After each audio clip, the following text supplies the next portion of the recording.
നഗരസഭയുടെ അനാസ്ഥയെ തുടർന്ന് സംസ്ഥാന സർക്കാർ ആലുവയ്ക്ക് അനുവദിച്ച ഹോമിയോ ഡിസ്പെൻസറി നഷ്ടമാകാൻ സാധ്യത.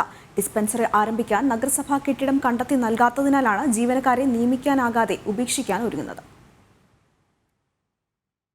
ആലുവ എം.എൽ.എ. അൻവർ സാദത്ത് അടക്കമുള്ളവരുടെ ആവശ്യത്തെ തുടർന്നാണ് കളമശ്ശേരി, ഏലൂർ, ആലുവ എന്നിവിടങ്ങളിൽ ഹോമിയോ ഡിസ്പെൻസറി ആരംഭിക്കാൻ സർക്കാർ തീരുമാനിച്ചത്. ഡിസ്പെൻസറിക്കായി കെട്ടിടം കണ്ടെത്തി നൽകാൻ അതാത് നഗരസഭകളോട് ഹോമിയോ ഡയറക്ടറേറ്റ് ആവശ്യപ്പെട്ടിരുന്നു.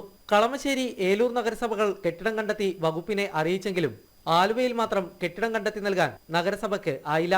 കെട്ടിടം ലഭ്യമായ നഗരസഭകളിലെ നിയമ നടപടിക്രമങ്ങളുമായി വകുപ്പ് മുന്നോട്ടു പോകുന്നതോടെ ആലുവയ്ക്ക് അനുവദിച്ച ഹോമിയോ ഡിസ്പെൻസറി നഷ്ടപ്പെടാനാണ് സാധ്യത. നഗരസഭയിലെ കൗൺസിലർമാരിൽ ചിലർ ഡിസ്പെൻസറിക്കായി കെട്ടിടം കണ്ടെത്തിയെങ്കിലും നഗരസഭയുടെ അലംഭാവം മൂലം നടപടികൾ വൈകുകയാണ്. ആലുവയിലെ ജനങ്ങളുടെ കാലങ്ങളായുള്ള ആവശ്യമാണ് ഹോമിയോ ഡിസ്പെൻസറി. അതേസമയം കെട്ടിടവും ഫർണിച്ചറുകളും ഒരുക്കി നൽകണമെന്നാവശ്യപ്പെട്ട് നവംബർ 18-നാണ് നഗരസഭകൾക്ക് കത്ത് ലഭിച്ചതെന്നാണ് നഗരസഭ ഭരണസമിതിയുടെ വിശദീകരണം. കെട്ടിടം കണ്ടെത്താനുള്ള ശ്രമം തുടരുന്നുണ്ടെന്നും നഗരസഭാ ചെയർമാൻ വ്യക്തമാക്കി. മുനിസിപ്പാലിറ്റി വളരെ നല്ല ശ്രമം നടത്തുന്നുണ്ട്.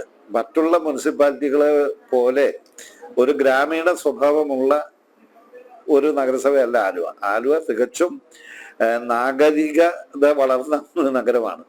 ഇവിടെ ഒരു കെട്ടിടം ലഭ്യമാകുക എന്ന് പറയുന്നത് വളരെ പ്രയാസമാണ്. പിന്നെ 1-2 നിലകൾക്ക് മുകളിൽ ഒഴിഞ്ഞു കിടക്കുന്ന കെട്ടിടങ്ങൾ ഈ ആശുപത്രിക്ക് പറ്റുകയില്ല. നമ്മൾ ചെയ്യുമ്പോൾ വളരെ ഭംഗിയായി തന്നെ ചെയ്യണം. അതിനുള്ള ശ്രമമാണ് നഗരസഭ നടത്തിക്കൊണ്ടിരിക്കുന്നത്. ജനം, കൊച്ചി.